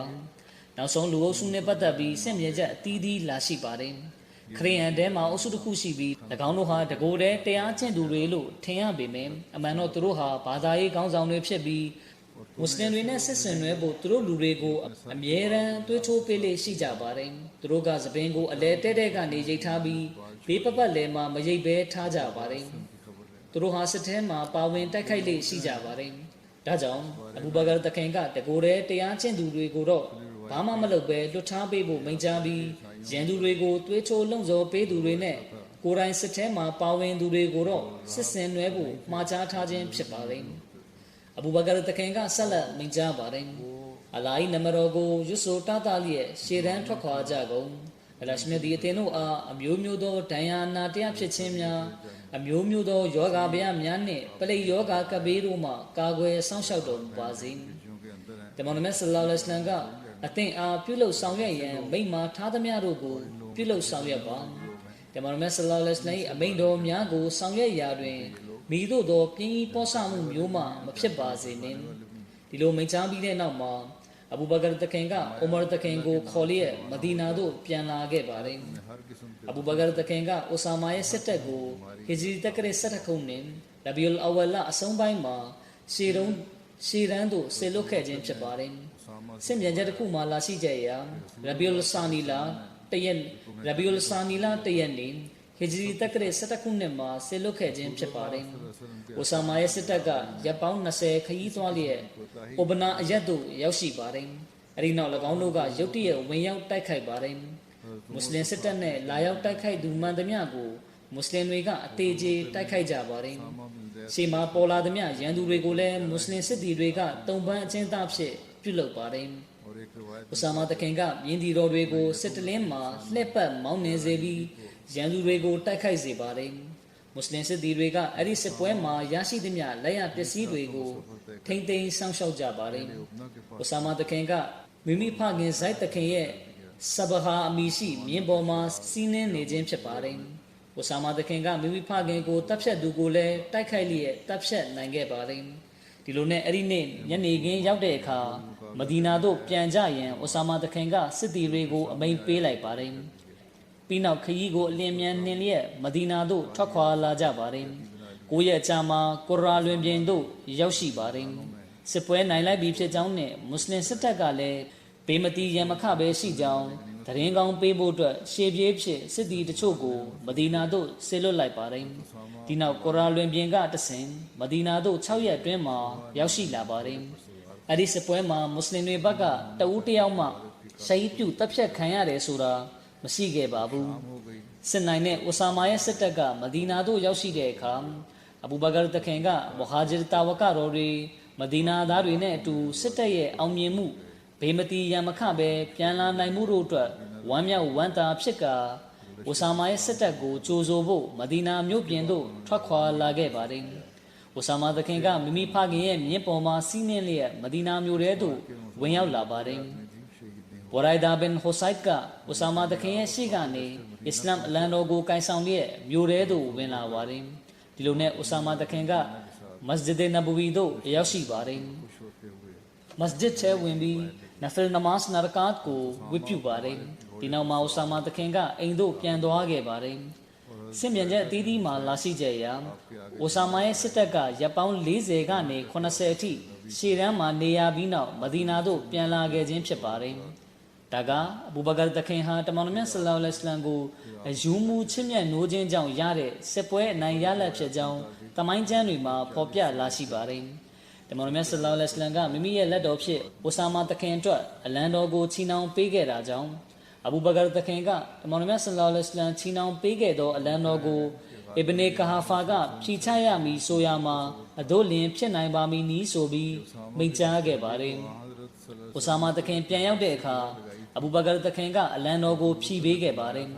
အဲ့ဒီအလံတော်ကနောက်ပိုင်းမှာလည်းအိုဆာမာတခင်ကွယ်လွန်ချိန်ထိတိုင်တခင်ရဲ့အိမ်မာသာရှိနေခဲ့ပါတယ်အိုဆာမာစစ်တပ်ရဲ့အကျိုးတရားမှုတွေအကြောင်းနဲ့ပတ်သက်ပြီးတမိုင်းကျမ်းတွေမှာဖော်ပြလာရှိပါတယ်အိုဆာမာစစ်တပ်ကိုရှေ့တန်းသို့ဆစ်လွတ်လိုက်ခြင်းကြောင့်များစွာသောအကျိုးကျေးဇူးများနှင့်ဝေလံသောနေရာတို့တိုင်ဖြန့်ကျက်သောတက်ရောက်မှုများပေါ်လွင်ထင်ရှားလာပါသည်ပထမအကျိုးကျေးဇူးကအလွန်အန္တရာယ်များသောအခြေအနေတွေရှိသောကြောင့်အိုဆာမာ၏စစ်တပ်ကိုရှေ့တန်းသို့မလွတ်ရန်မူလကဟန်တားခဲ့ကြသူများသည်ခလီဖာ၏ဆုံးဖြတ်ချက်ကအဘယ်သို့အချိန်ကာလအခြေအနေနှင့်ကိုက်ညီမှုရှိပြီးအကျိုးကျေးဇူးရှိကြောင်းကိုသိရှိသွားခဲ့ကြခြင်းဖြစ်သည်ထို့ပြင်အဘူဘကာတခင်သည်အလွန်ဆူးရှထက်မြက်သောထွန်းဖောက်ရှုမြင်တတ်သည့်အမြင်ကိုပိုင်ဆိုင်ထားသောပုဂ္ဂိုလ်ဖြစ်ကြောင်းကိုလည်းသိရှိခဲ့ကြခြင်းဖြစ်သည်ဒုတိယအကျိုးကျေးဇူးကအိုဆာမာ၏စစ်တပ်ကိုရှေ့တန်းသို့မဆေလွတ်မီအလျင်အာရဗ်မျိုးနွယ်စုအသီးသီးကမွတ်စလင်တို့ထံတွင်ကြီးမားသောစစ်သည်အင်အားမရှိပါလျင်၎င်းတို့သည်စစ်တပ်ကိုရှေ့တန်းမလွတ်ဘဲမဒီနာမှာပင်ထားရှိမည်ဖြစ်သည်ဟုယုံကြည်မှတ်ပိုက်သွားကြခြင်းဖြစ်သည်တတိယအကျိုးကျေးဇူးကအာရဗ်နယ်စပ်ဒေသများကိုမျက်စိကျနေကြသည့်တိုင်းတစ်ပါးကအင်ပါယာကြီးများအထူးသဖြင့်ရောမအင်ပါယာပေါ်သို့မွတ်စလင်တို့အားကြောက်ရွံ့စိတ်ကလွှမ်းမိုးသွားခဲ့ခြင်းဖြစ်သည်ထို့ကြောင့်ရောမသားတွေက၎င်းတို့သည်အဘယ်သို့သောလူများပါနည်းတစ်ဖက်တွင်၎င်းတို့၏တမန်တော်ကလက်တလောကွယ်လွန်ထားသည့်တိုင်၎င်းတို့သည်ငါတို့မင်းမူသည့်နိုင်ငံကိုတိုက်ခိုက်နေပါရော့လားဟု၍အံ့ဩမင်တက်မိကြလေသည်ကြော်ကြားတဲ့အင်္ဂလိပ်လူမျိုးတမိုင်းဆရာနှင့်အရှေ့တိုင်းရေးရာပညာရှင်ဆာသောမတ်ဝေါ်ကာအာနိုကအိုဆာမာရဲ့စစ်တပ်အကြောင်းနဲ့ပတ်သက်ပြီးရေးပါတယ်။မိုဟမ္မဒ်တခင်ကွယ်လွန်ပြီးနောက်အဘူဘကာကအိုဆာမာ၏စစ်တပ်ကိုရှေ့တန်းသို့ဆေလွတ်ခဲ့သည်။အိုဆာမာအားမိုဟမ္မဒ်တခင်ကဆီးရီးယားသို့ဆေလွတ်ရန်ဆုံးဖြတ်ထားပြီးဖြစ်သည်။ထိုစဉ်ကအရဗ်တခွင်တွင်တပုံထားမှုများပေါ်ပေါက်နေခြင်းကြောင့်မွတ်စလင်တချို့ကအိုဆာမာအားရှေ့တန်းမလွတ်ဘဲမဒီနာ၌သာထားရန်အဘူဘကာထံအကျိုးကြောင့်တင်ပြတောင်းဆိုကြတော်လဲအဘူဘကာက၎င်းတို့၏တောင်းဆိုချက်ကိုမိမိစကားတခွန်းဖြင့်နှုတ်ဆက်စေခဲ့သည်အဘူဘကာက၎င်းတို့အားကျွန်ုပ်ဒီတမန်တော်မြတ်ချမှတ်ခဲ့သည့်မိသည့်လမ်းညွှန်ချက်မိသည့်အမိန့်ကိုမှပယ်ဖြတ်မည်မဟုတ်ပါမဒီနာမြို့ကိုတာရဲတိရစ္ဆာန်များဝင်ရောက်ထိုးတုပ်ကိုက်ဖက်နေသည်ဆိုရင်လည်းတမန်တော်မြတ်၏အမိန့်ကိုပယ်ဖြတ်မည်မဟုတ်ဘဲတမန်တော်မြတ်၏ဆန္ဒနှင့်အညီအိုဆာမာ၏စစ်တပ်ကိုရှေ့တန်းသို့ဆေလွတ်ပါမည်ဟုမိန့်ကြားခဲ့သည်ထိုစစ်ပွဲမှာအလွန်ကြီးကျယ်ခမ်းနားသောစစ်ပွဲများနှင့်ပထမဆုံးစစ်ပွဲဖြစ်သည်ယင်းစစ်ပွဲကိုအကြောင်းခံပြီးအာရဗ်ဆီးရီးယားအီရန်အာဖရိကမြောက်ပိုင်းစသည့်နေရာဒေသအသီးသီးကိုတိမ့်ပိုက်နိုင်ခဲ့သည်ထို့ပြင်ရှိကြသောပါရှင်အင်ပါယာကိုဏီကုန်းချုပ်စေခဲ့သည်ရောမအင်ပါယာအုပ်ချုပ်ထားသည့်အလွန်အရေးပါသောပြည်နယ်များကိုလည်းလွတ်လပ်ခွင့်ပေးခဲ့သည် တဖန်အစ္စလမ်ဆွဲဆောင်ကျမ်းရဲ့အိုဆာမာဆိုတဲ့ခေါင်းစဉ်အောက်မှာခုလိုရေးသားဖော်ပြထားပါတယ်။အသစ်ရွေးချယ်တင်မြှောက်ခံရသောခလီဖာအဘူဘကာကအိုဆာမာ၏စစ်တပ်သည်တမန်တော်မြတ်၏ဆန္ဒကိုပြည့်မြောက်စေရန်အလို့ငါရှေ့တန်းသို့ထွက်ခွာရပါမည်ဟုကြေညာခဲ့သည်။အမှန်အဖြစ်ထိုစဉ်ကအရဗ်မျိုးနွယ်အသီးသီးကတပုံထနေခြင်းဖြစ်သည်။ထို့သောဖြင့်အိုဆာမာနှင့်သူ၏စစ်တပ်သည်စီးရီးယားတဲကဘလကာရက်ဒေသသို့ရောက်ရှိသည်။ထိုရက်တွင်အိုဆာမာ၏ဖခင်ဇိုက်အသက်ခံခဲ့ရသည်။ထို့နောက်အိုဆာမာကအိုဘနာမြို့ကိုတိုက်ခိုက်သိမ်းပိုက်သည်။ထိုစစ်ပွဲအနိုင်ရခြင်းသတင်းကြောင့်မူလကပင်တပုံထားခြင်းဘေးအန္တရာယ်ကြောင့်လွန်စွာစိုးရင်နေသောမဒီနာသားများကပျော်ရွှင်မှုလှိုင်းများထန်လေသည်။တို့ဖြစ်ရာထိုစစ်တပ်ကတာမန်စစ်တပ်ထက်တာပိုသောအဆင့်ကိုရရှိခဲ့သည်။ထို့ကြောင့်ပင်အိုဆာမာ၏ထိုစစ်တပ်ကိုစီးရီးယားနိုင်ငံအားသိမ်းပိုက်နိုင်ခြင်း၏မြစ်ဖြားခံရာစစ်တပ်ဖြစ်သတ်မှတ်ခဲ့ခြင်းဖြစ်သည်။ဒီနောက်အဘူဘကာတခင်ရင်ဆိုင်ခဲ့ရတဲ့စရုပ်ထစိန်ခေါ်မှုကတော့ဇကတ်ပေးဆောင်ရန်ညှင်းပယ်သူများရဲ့ပြဿနာပဲဖြစ်ပါတယ်။တမန်တော်မြတ်ဆလ္လာလဟ်အလိုင်းဝါဆလမ်ကွယ်လွန်ကြောင်းသတင်းကအရဗ်လောကတစ်ခုလုံးသို့ပြန့်နှံ့သွားတဲ့အခါအဖက်ဖက်မှာအယူဖောက်ပြန်ခြင်းနဲ့တပုံထခြင်းများမှာဟုံတောက်လာပါတော့တယ်။ဒီကြောင့်နဲ့ပတ်သက်ပြီးတမိုင်းပညာရှင်အလာမာအစ်ဘ်နီအစ်ဟာကရေးပါတယ်။တမန်တော်မြတ်ဆလ္လာလဟ်အလိုင်းဝါဆလမ်ကွယ်လွန်သောအခါမကာနှင့်မဒီနာရှိလူများမှအပါအရဗ်တစ်ခွင်လုံးကအယူဖောက်ပြန်သွားကြသည်။တမန်တော်မြတ်ဆလ္လာလဟ်အလိုင်းဝါဆလမ်ကွယ်လွန်ပြီးနောက်တွင်မကာသားများကအယူဖောက်ပြန်ခြင်းမှလုံခြုံမှုရခဲ့သည်မကာကိုအောင်နိုင်ခြင်းတွင်မွတ်စလင်ဖြစ်လာသည့်ဆူဟိုင်လ်ဘင်အမာဒီဘဒရ်စစ်ပွဲတွင်ကာဖာအခြေအနေဖြင့်ဝင်တိုက်ပေရာမွတ်စလင်တို့၏တုံပန်းဖြစ်သို့ရောက်ခဲ့သည်သူ၏နောက်ပါဇက်တွင်သင်္ကေတလှုပ်ရန်အိုမာတခင်ကတမန်တော်မြတ်ဆလ္လာလဟ်အလိုင်းဝါဆလမ်ထံတွင်အိုးလိုက်တမန်တော်မြတ်ဆူဟိုင်လ်၏ရှေ့သွားနှချောင်းကိုနှုတ်ပစ်ခိုင်းပါတို့ဖြစ်သူသည်မိသည့်အခါတွင်မှကိုရိုနှင့်၎င်းအစ္စလာမ်နှင့်၎င်းစန့်ကျင်ပြောဆိုနိုင်ခြင်းမရှိရန်ဖြစ်သည်ဟုလျှောက်ထားလေသည်ထိုအခါတမန်တော်မြတ်ဆလ္လာလဟ်အလိုင်းဝါဆလမ်ကအိုအမာသူ့ကိုလွတ်ပေးလိုက်ပါတစ်ချိန်တွင်သူပြောသောစကားများကြောင့်အသင်ကပင်သူ့အားချီးမွမ်းရလောက်သည့်အထိဖြစ်လာနိုင်ကောင်းပါရဲ့ဟုမိန့်ကြားတော်မူလေသည်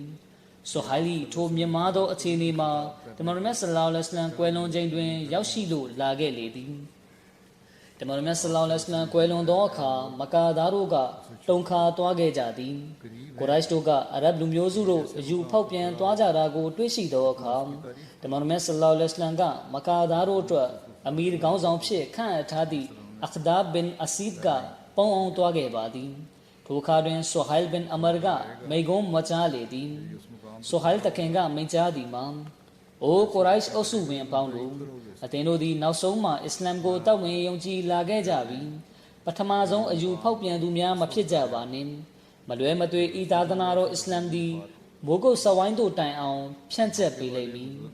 ဆူဟိုင်လ်တခင်ကအလွန်ရှည်လျားသောမိဂုံးကိုမွတ်ကြားခဲ့ခြင်းဖြစ်သည်ဆူဟိုင်လ်တခင်၏ထိုမိဂုံးကမကာသားတို့၏နှလုံးသားကိုတက်ရောက်မှုဖြစ်စေခဲ့သည်ထိုသည့်နောက်အခဒါဘင်အဆီဒ်တခင်ကိုလည်းဆင့်ခေါ်လိုက်ပြီးကိုရိုက်တို့အားလုံးသည်အယူဖောက်ပြန်ခြင်းကပ်ဘေးမှကင်းလွတ်သွားပြီးအစ္စလာမ်ဘော်တွင်ခိုင်မာစွာရပ်တည်ခဲ့ကြသည်အယူဖောက်ပြန်ဖို့စဉ်းစားခဲ့ကြသူတွေထဲမှာအုပ်စုအသီးသီးရှိပါတယ်ဒီကြောင့်ကိုရေးသားဖော်ပြလျက်အဘူဘကာတခင်ရဲ့ထေရုပတိကျမ်းရေးသားပြုစုသူကရေးသားဖော်ပြပါတယ်အယူဖောက်ပြန်ခြင်းတွင်လည်းအသွင်ပုံစံအမျိုးမျိုးရှိခဲ့ပါသည်အချို့ကအစ္စလာမ်ကိုဆွန့်လွတ်ကာရုပ်စင်းတူကိုးကွယ်မှုကိုကျင့်သုံးလိုက်ကြသည်အချို့ကမူမိမိတို့ကိုနဗီတမန်တော်ဖြစ်သည်ဟုမဟုတ်မမှန်လိန်ညာကြွေးကြော်ခဲ့ကြသည်အချို့ကမူအစ္စလာမ်ဘော်တွင်ရက်တီလျက်ရှိပြီးနမားပြုခြင်းစသည့်ကိုးကွယ်စည်းကပ်မှုပိုင်းများကိုလှုပ်ဆောင်ကြတော်လဲဇကာတ်ပေးဆောင်ခြင်းမရှိကြတော့ကြအချို့ကတမန်တော်မြတ်ဆလ္လာလဟ်အလိုင်းဝါဆလမ်ကွယ်လွန်ခြင်းပေါ်ဝမ်းမြောက်ဝမ်းသာဖြစ်ကြပြီးအတိညာဉ်ကင်းမဲ့သောဘာသာရေးဆိုင်ရာကျင့်သုံးတည်ဆောက်မှုများတဲ့တွင်နစ်မြုပ်သွားကြသည်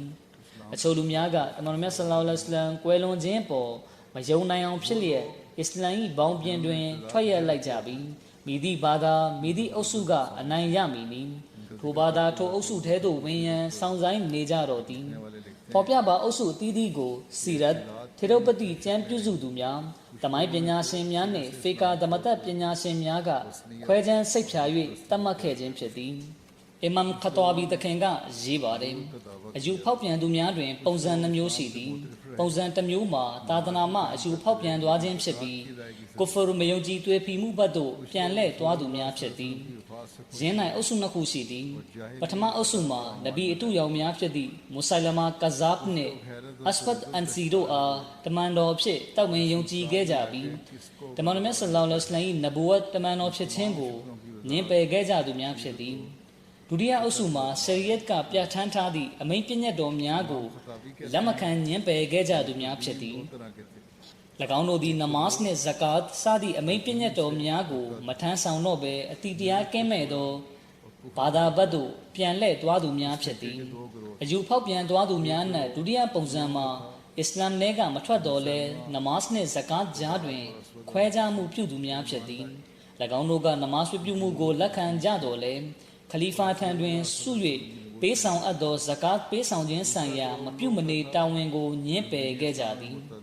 ဇကာတ်ပေးရန်ညှင်းပယ်ခဲ့ကြသူများနှင့်ကိုယ်တိုင်ကဇကာတ်ပေးဆောင်လိုတော်လဲ၎င်းတို့၏လူမျိုးစုခေါင်းဆောင်များကဇကာတ်မပေးဆောင်ရန်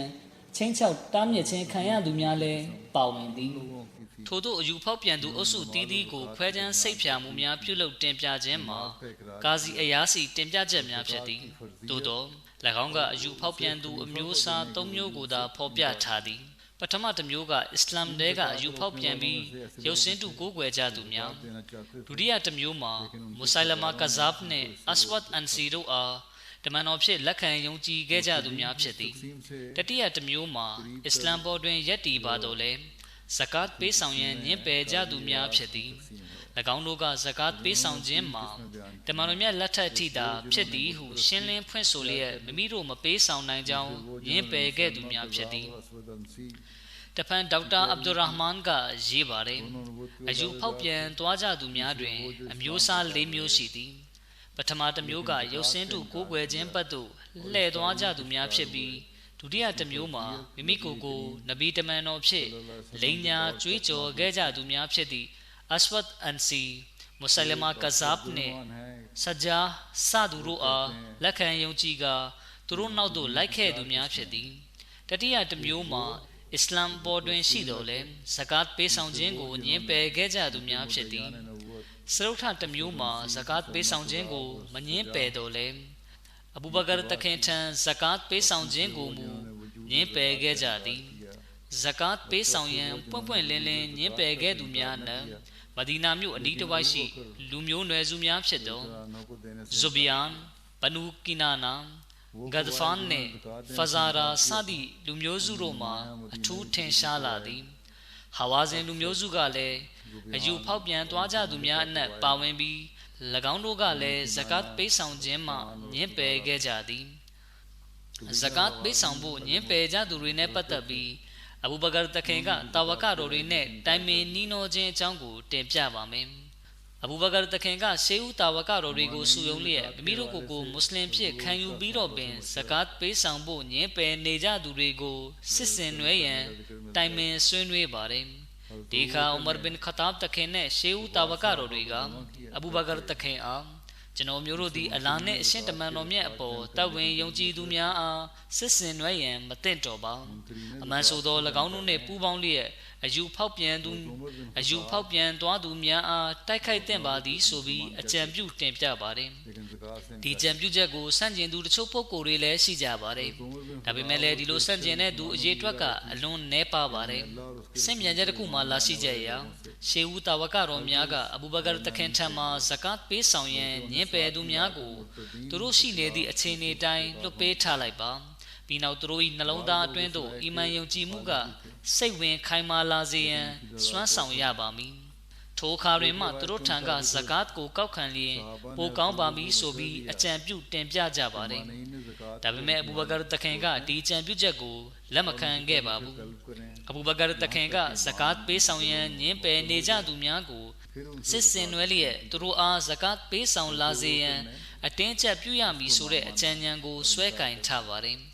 အဲ့ဒီကိစ္စနဲ့ပတ်သက်ပြီးအဘူဘကာတခင်ကဘယ်လောက်တောင်ပြတ်သားခိုင်မာမှုရှိသလဲဆိုရင်တာဝကတော်တွေနဲ့ဆွေးနွေးရင်းနဲ့အလံအာတတေထားကျိန်ဆိုပြီးပြောပါသည်အကယ်၍တမန်တော်မြတ်ဆလ္လာလဟ်အလိုင်းဝါဆလမ်လက်ထက်က တာမန်ကျိုးတစ်ချောင်းများကိုဖြစ်စေဇကာတ်ဖြစ်ပေးဆောင်ခဲ့ပြီးကျွန်ုပ်၏လက်ထက်တွင်ယင်းကိုပေးရန်ညှင်းမီဆိုပါကကျွန်ုပ်သည်ထိုသူအားစစ်ဆင်နွယ်မိသားဖြစ်သည်ဆိုပြီးမိန့်ကြားပါတယ်ဒီကြောင့်နဲ့ပတ်သက်ပြီးဘူခါရီဟဒီစ်ကျမ်းမှာဆင့်ပြန်ချက်တစ်ခုဖော်ပြလာရှိပါတယ်ဒီဆင့်ပြန်ချက်ကိုအဘူဟူရိုင်ရာတခင်ကဆင့်ပြန်ထားခြင်းဖြစ်ပါတယ်ဥမာတခင်ကအဘူဘကာတခင်အားတခင်ဒီ၎င်းတို့အားမိတို့စစ်ဆင်နွယ်ပါမည်နီအမှန်အဖြစ်တမန်တော်မြတ်ဆလ္လာလဟ်အလိုင်းဝါဆလမ်ကဤသို့မိန့်ကြားခဲ့ပါသည်أمرت أن تقاتل الناس حتى يقولوا لا إله إلا الله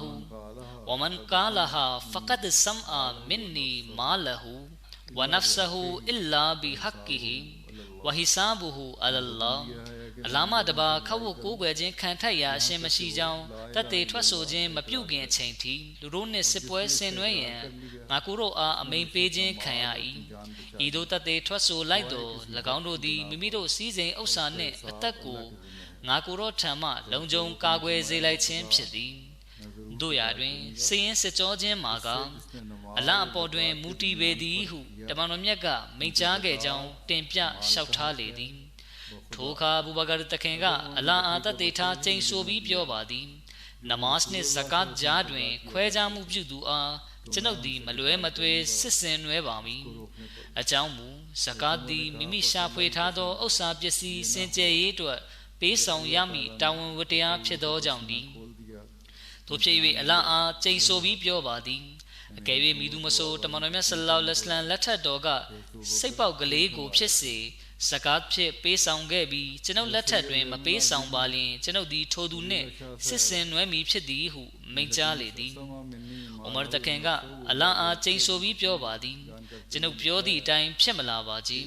အလရှမြတ်ကအဘူဘကာတခင်ရင်ကိုဖွင့်ပေးတော်မူခဲ့ပေရာကျွန်ုပ်သည်အဘူဘကာတခင်ပြောသောစကားများသည်သာလျှင်အမှန်ဖြစ်ကြောင်းသိရှိခဲ့လေသည်ဟုမိန့်ကြားလေသည်ဆယက်ဇိုင်နူလ်အာဘေဒီန်ဝလီယူလာရှာဆာဟစ်ကအထက်ဖော်ပြပါတမန်တော်မြတ်ဆလ္လာလဟ်အလိုင်းဝါဆလမ်ရဲ့ဟဒီစ်တော်ကိုရှင်းလင်းဖွင့်ဆိုလျက်ရေးသားပါတယ်အီလာဘီဟက်ကီအစ္စလာမ်ဟူဒီဇဂဇုကအကြောင်းအရာ၏အနှစ်သာရကိုပုံမူပြီးမိမောင်းထိုးပြလျက်ရှိပါသည်တဦးတယောက်သည်မိမိကိုယ်ကိုမွတ်စလင်ဖြစ်သတ်မှတ်ပြောဆိုတော်လဲအစ္စလမ်ကျင့်ဝတ်များကိုကျင့်ဆောင်ခြင်းမရှိပါလျင်ထိုသူသည်စစ်ကြောမေးမြန်းခြင်းခံရမည်ဖြစ်သည်ထိုသူသည်အီမန်တောက်ဝင်ယုံကြည်ပြီးတော့ပင်ပြစ်ဒဏ်ခတ်ခံရခြင်းမှမလွတ်မြောက်နိုင်ခြင်းဝဟက်ကီအစ္စလာမ်ဆိုသည့်စကားလုံး၌အဓိပ္ပာယ်နှမျိုးထွက်ပါသည်အဓိပ္ပာယ်တစ်ခုကအစ္စလမ်ကျင့်ဝတ်များနှင့်ဆက်နွယ်မှုရှိရမည်ဟက်ကာဆိုသည့်စကားလုံးကမူရင်းနံပုတ်ဖြစ်ပြီးဘဟုဝကိန်းလဲဖြစ်သည်နောက်အဓိပ္ပာယ်တစ်ခုမှာတစ်ဖက်တွင်အစ္စလာမ်ကအသက်နှင့်ဒနာဥစ္စာကိုဆွန့်လွတ်ပေးဆက်ရန်ပြည့်ညတ်ထားပြီးဟက်ကုလ်အမရ်အစ်ဘတဟူဝဝါဂျဘာအသက်နှင့်မိမိပိုင်ဆိုင်သောစီးစိမ်ဥစ္စာများကိုဆွန့်လွတ်ပေးဆက်ရန်မဖြစ်မနေပြုလုပ်အပ်သောအရာဖြင့်တတ်မှတ်ထားသည်ဟု၍မိန့်ဆိုထားပါသည်အမတ်ထဲကလူပုဂ္ဂိုလ်တဦးချင်းငြိမ်းချမ်းသာယာမှုရရှိရေးအတွက်အဓိကပင်မထောက်တိုင်မှာ၎င်းတို့၏ရပိုင်ခွင့်နှင့်အခွင့်အရေးကိုပေးရန်ဖြစ်သည်ဥပမာအခွန်ငွေမပေးဆောင်ခြင်းကပုံကံခြားနာခြင်းပြစ်မှုမြောက်သလိုပဲဇကာတ်မပေးဆောင်ခြင်းကလည်းပြစ်မှုမြောက်ပါတယ်မူလာကဥမာတခင်သည်အဘူဘကာတခင်၏အမြင်နှင့်ဆန့်ကျင်နေခဲ့သည်တို့ရာတွင်အဘူဘကာတခင်ထံမှအလာဘီဟက်ကီဟီဆိုသည့်စကားလုံးနှင့်ယင်း၏တသက်အထောက်ထားကိုကြားရပြီးနောက်တွင်ဥမာတခင်ကအဘူဘကာတခင်၏အမြင်ကိုသဘောတူလက်ခံခဲ့သည်ယင်းအဖြစ်နှုတ်ပါဇက်မှလာအီလာဟာအီလလာဟုပြောဆိုရုံတတ်တာရှိပြီးကောင်းမြတ်သောအကျင့်သီလများကိုကျင့်သုံးတိဆောက်ခြင်းမရှိသောအခြေအနေ၌မိတို့သောအမှန်တရားနှင့်မိတို့သောအနှစ်သာရများမရှိကြောင်းသိရပေသည်ထိုကြောင့်ရာနှင့်ဆက်လင်း၍ကျမ်းမြတ်ကုရ်အာန်၌မုခဘတ်တော်တစ်ခုကိုဖော်ပြထားသည်ဖအင်တာဘူဝအကာမုဆလာတာဝအာတုဇကာတာဖခလ္လူဆဘီလဟွမ်တို့ရာတွင်အကယ်၍သူတို့သည်တောက်ပါဝင်ချတောင်းပန်ခြင်းကိုပြုကြလျင်ဆွလာတ်ဝပြုမှုကိုတိဆောက်ကြလျင်ဇကာတ်ပေးဆောင်ကြလျင်သူတို့၏လမ်းကိုဖွင့်ပေးကြကုန်ဤမုခဘတ်တော်ကိုပင်အလရှမြတ်ကဤသို့ထပ်တိုးမိန့်ကြားတော်မူပါသည်ဖအင်တာဘူဝအကာမုဆလာတာဝအာတုဇကာတာဖအခွာနုကုမ်ဖစ်ဒီတို့ဖြစ်ရာအကယ်၍သူတို့သည်တောက်ပါဝင်ချတောင်းပန်ခြင်းကိုပြုကြလျင်ဆွလာတ်ဝပြုမှုကိုတိဆောက်ကြလျင် zakat ပေးဆောင်ကြလျင်သူတို့သည်သာသနာရေးတွင်အသင်တို့၏ညီကိုများဖြစ်ကြ၏ ဂျမ်မြတ်ကုရ်အာန် 9 ချိုး 17 ယင်မုခဘတ်တော်များအဖြစ်သိရှိရသည်မှာအချက် 3 ချက်အနက်မိသည့်အချက်ကိုဖြစ်စေပယ်ဖြတ်သည်ဆိုလျင်ထိုသူသည်မွတ်စလင်မဖြစ်နိုင်ပါအစ္စလာမ်ကပြဋ္ဌာန်းသောနေ့စဉ် 5 ကြိမ်နမတ်ဝတ်ပြုခြင်းကမပြုမနေရတာဝန်ဖြစ်သည်တမန်တော်မြတ်ဆလ္လာလဟ်အလိုင်းကိုတော်တိုင်ကအလ္လာဘီဟက်ကီဟီဟူ၍မိန့်တော်မူလျက်အလလန်တွင်အလူဒါနပြုရန်နှင့်ထိုသို့ပြုခြင်းကအာနယ်မတက်တာသူများဆင်းရဲနွမ်းပါသူများ၏ရပိုင်ခွင့်အဖြစ်သတ်မှတ်ထားတော်မူခြင်းဖြစ်သည်ဆိုလိုသည်မှာတတ်နိုင်စွမ်းရှိသောကြေးရတဲ့များ၏တာဝန်မှာအစ္စလာမ်ကပြဋ္ဌာန်းထားသောအမိန့်တော်များကိုလိုက်နာကျင့်ဆောင်လျက်၎င်းတို့အပေါ်တတ်မှတ်ပြဋ္ဌာန်းထားသည့်ငွေကြေးလူဒန်းမှုဆိုင်ရာတာဝန်ကိုဖြည့်ဆည်းထမ်းဆောင်ရန်ဖြစ်သည်ထို့သောအခြေအနေတွင်၎င်းတို့ရထိုက်သောရပိုင်ခွင့်မှာလည်းလုံခြုံနေမည်ဖြစ်သည်အလ္လာဘီဟက်ကီဟီဆိုသည့်စကားလုံးကိုအဘူဘကာတခင်ကတတ်သိပြခဲ့ခြင်းဖြင့်တခင်တွင်အလွန်ဆူးရှထက်မြက်သောအမြင်ရှိကြောင်းတတ်သိခံနေပေသည်အဘူဘကာတခင်အမြင်တွင်ဇကတ်မပေးဆောင်တာကပုံကံခြားနာခြင်းဖြစ်ပြီးဇကတ်ပေးဆောင်ခြင်းမရှိသူမှာအစ္စလာမ်လူဖွဲ့စည်းတဲ့တွင်ပါဝင်သူမဟုတ်ချေထို့သောနည်းဖြင့်တပုံထသူကိုစစ်စင်နွဲရန်မဖြစ်မနေလိုအပ်ပေသည်အစ္စလာမ်ကလာအကရာဟာဖစ်ဒီသာသနာရေးတွင်အတင်းကျပ်မရှိဟု၍မိန့်ကြားလျက်သာသနာရေးနှင့်ပတ်သက်ပြီးအမှန်တကယ်လွတ်လပ်ခွင့်ပေးထားပါသည်သို့သောတဦးတစ်ယောက်သည်မိမိကိုယ်ကိုမွတ်စလင်ဟုသတ်မှတ်ပြီးအစ္စလာမ်လူဖွဲ့စည်းထဲဝင်ရောက်ကယင်းဤခံတပ်အတွင်း၌ရှိနေပြီးတော့ပင်ထို့ပြင်အစ္စလာမီဘရကတ်ကောင်းကြီးမင်္ဂလာများမှအကျိုးရယူခံစားနေကြပြီးရပိုင်ခွင့်အားလုံးကိုလည်းရရှိပြီးတော့ပင်အစ္စလာမ်ကပြဋ္ဌာန်းသောမပြုမနေရတာဝန်များကိုအစ္စလာမ်လူဖွဲ့စည်းထဲမှနေပြီးတော့ပင်ကျင့်ဆောင်ခြင်းမရှိပါလျင်ထို့သောသူသည်အများနီးတူအစ္စလာမီအရေးအာဝါဒအောက်မှနေလျက်ကောင်းကြီးများကိုခံစားပိုင်ခွင့်မရှိကြလောကတွင်မိသူတဦးတယောက်မျှဥပဒေချိုးဖောက်ခြင်းနှင့်ပုံကံခြားနာခြင်းကိုလက်သင့်မခံနိုင်ပါကြအစ္စလာမ်ဖွဲ့စည်းပုံဥပဒေစနစ်အရဇကတ်နှင့်ဆဒကာအလူဒါနပြုခြင်းတို့မှာလူပဝန်းကျင်လူဖွဲ့စည်းနှင့်ဆက်ဆက်လျက်ရှိပြီးလူတဦးတယောက်နှင့်ဆက်ဆက်နေသည်မဟုတ်ပါယင်းမှထွက်ပေါ်လာမည့်အကျိုးသက်ရောက်မှုနှင့်ရလဒ်မှာလည်းလူဖွဲ့စည်းနှင့်သာဆက်ဆက်လျက်ရှိပြီးလူပုဂ္ဂိုလ်တဦးတယောက်နှင့်ဆက်ဆက်နေသည်မဟုတ်ချေစစ်မြန်ချက်တစ်ခုမှလာရှိကြရာအိုမာတခင်ကအဘူဘကာတခင်ကိုအိုတမန်တော်မြတ်၏ခလီဖာသူတို့အားတိမ်မွေ့နူးညံ့စွာဆက်ဆံပါဆိုပြီးလျှောက်ထားတဲ့အခါအဘူဘကာတခင်ကအမိုက်ခေမာတုံးကအသင်သည်အလွန်ရဲရင်သူဖြစ်ပါသည်ယခုအစ္စလာမ်ထဲရောက်လာတော့မှသူရဲဘောကြောင့်သည့်စိတ်ကိုပြနေပါလားဆိုပြီးမိန့်ကြားပါတယ်ဇကတ်ပေးဆောင်ဖို့ညင်ပယ်ခဲ့ကြသူတွေကိုစစ်စင်နွဲခြင်းနဲ့ဒီလိုစစ်စင်နွဲခြင်းကြောင့်အခြားသူတွေပေါ်မှာဘယ်လိုရလဒ်တွေထွက်ပေါ်လာပါသလဲဒီကြောင့်ကိုနောင်ခါမှာတင်ပြပါမယ်ယနေ့မှလည်းမျက်မှောက်ကာလကမ္ဘာအခြေအနေနဲ့ဆက်နွယ်ပြီးကျွန်တော်ပြောလိုပါတယ်အလရှမြတ်ဒီအုပ်စုနှစ်ဖက်စလုံးကအစိုးရတွေကိုအတိတရားနဲ့နားလည်နိုင်စွမ်းပေးသနာပါယံဒါပြင်သူတို့ဟာလူသားတို့ကိုတပ်ဖြတ်ခြင်းလောက်ရက်ကနေရှောင်ရှားနိုင်ဖို့အရှင်မြတ်စွာပေးသနာပါယံဒွါဆူတောင်းကြပါတစ်ဆက်တည်းမှာပဲဒီစစ်ပွဲကာလမှာသူတို့ဟာဘယ်လောက်ထိတစည်းတစ်လုံးနဲ့ဖြစ်သွားကြသလဲဆိုတာကိုကြည့်ပြီးမွတ်စလင်တွေသင်ခန်းစာယူရပါမယ်ဒါပေမဲ့မွတ်စလင်တွေကတော့ကလေးမာတစ်ခုတည်းကိုရွတ်ဖတ်သူတွေဖြစ်ကြသည့်တိုင်ဘယ်တုန်းကမှစီးလုံးညီညွတ်မှုမရှိခဲ့ပါဘူးစီလုံးလုံးရှိနေရမယ့်အစားအီရတ်ကိုဖျက်ဆီးခံလိုက်ကြတယ်စီးရီးယားကိုဖျက်ဆီးခွင့်ပေးလိုက်တယ်ယခုယီမင်ကလည်းပျက်စီးကြေမွနေပါပြီဒီလိုလောက်ရမှာအခြားလူတွေကိုခေါ်ပြီးဖျက်ဆီးခိုင်းတာမျိုးလဲရှိသလိုကိုယ်တိုင်ကိုကြလည်းဖျက်ဆီးမှုတွေပြုလုပ်နေကြပါတယ်မွတ်စလင်တွေအနေနဲ့အ ਨੇ ဆုံးတော့သူတို့စီကနေစီးလုံးညီညွတ်မှုကိုဖြစ်စေတင်ယူသင့်ပါတယ်ပြီးတော့ဒီလိုစီးလုံးညီညွတ်မှုဆိုတာကလည်းဒီခေတ်ကာလမှာလူသားအားလုံးကိုစုယုံဖို့ရည်ရွယ်ချက်ဖြင့်အလရှမြတ်ဆေလွတ်တော်မူလိုက်တဲ့ဒီခေတ်ခါရဲ့အီမန်ဦးစီးခေါင်းဆောင်ကိုမွတ်စလင်တွေလက်ခံယုံကြည်တော့မှသာဖြစ်နိုင်ပါလိမ့်မယ် အလရှမြတ်ဒီမွတ်စလင်အွမ်မတ်အုပ်စုနဲ့မွတ်စလင်လူထုပေါ်တနာကျင်နာတော်မူပါစေသူတို့ကိုယ်တိုင်ကလည်းမိမိတို့ရဲ့အခြေအနေတွေကိုပြုပြင်တက်မှတ်သူတွေဖြစ်နိုင်ကြပါစေတစ်ဆက်တည်းမှာပဲကမ္ဘာလောကအတွက်လည်းဒွါဆုတောင်းကြပါသူတို့ဟာမိမိတို့ရဲ့ဒနာဥစ္စာနဲ့အကြောင်းကံတွေကိုအသုံးချလျက်ကဘာကြီးကိုစစ်ပွဲတွေကနေဟန်တားသူတွေဖြစ်နိုင်ကြပါစေကိုယ်တိုင်ကစစ်ပွဲတွေပါဝင်လာသူတွေမဖြစ်ကြပါစေနဲ့အလရှမြတ်ဒီအားလုံးကိုအတိတရားနဲ့နားလည်နိုင်စွမ်းပေးသနာတော်မူပါစေအာမင်ကျွန်တော်အနေနဲ့ဂျမာနမတ်ဝတ်ပြုပြီးနောက်မှာ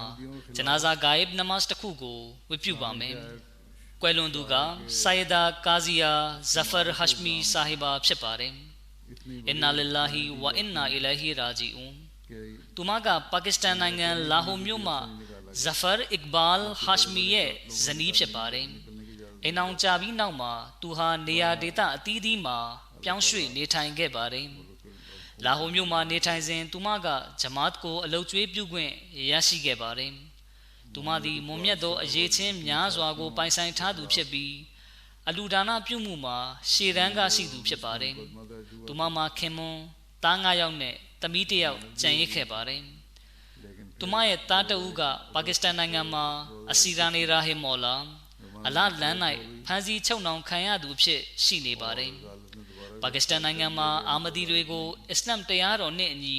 ကျင့်သုံးနေထိုင်ခြင်းပေါ်မတရားသဖြင့်ဥပဒေပြဋ္ဌာန်းလျက်ဖမ်းဆီးမှုတွေပြုလုပ်ပါတယ်သူမရဲ့မြေးတွေတဲကတယောက်ကပြည်တိမ်မှာမုဘလစ်သာသနာပြုဖြစ်တာဝန်ထမ်းဆောင်နေပါတယ်အလရှမြတ်ဒီကွယ်လွန်သူအားမဂ်ဖီရတ်တနာကျင်နာတော်မူလျက်ခွင့်လွှတ်ချမ်းသာပြုတော်မူပါစေသူမရဲ့နာဝင်ဉ္ပိုင်းဆိုင်ရာအဆင့်တန်းကိုမြင့်တင်ပေးတော်မူပါစေကျန်ရည်သူမိသားစုဝင်တွေကိုလည်းကြံ့ကြံ့ခံလျက်ရက်တီနိုင်စွမ်းပေးသနာတော်မူပါစေကျန်ရည်ခဲ့တဲ့သားသမီးတွေမြင်းမြစ်တွေကိုလည်းသူမအတိုင်းကောင်းမှုပွားများအားထုတ်နိုင်စွမ်းပေးသနာတော်မူပါစေအာမင် Alhamdulillah nahmaduhu wa nasta'inuhu wa nastaghfiruhu wa nu'minu bihi wa natawakkalu alayhi wa na'udhu billahi min shururi anfusina wa min sayyiati a'malina man yahdihillahu fala mudilla lahu ومن يضلل فلا هادي له ونشهد أن لا إله إلا الله ونشهد أن محمدا عبده ورسوله عباد الله رحمكم الله إن الله يأمر بالعدل والإحسان وإيتاء ذي القربى وينهى عن الفحشاء والمنكر والبغي يعظكم لعلكم تذكرون اذكروا الله يذكركم وادعوه يستجب لكم ولذكر الله أكبر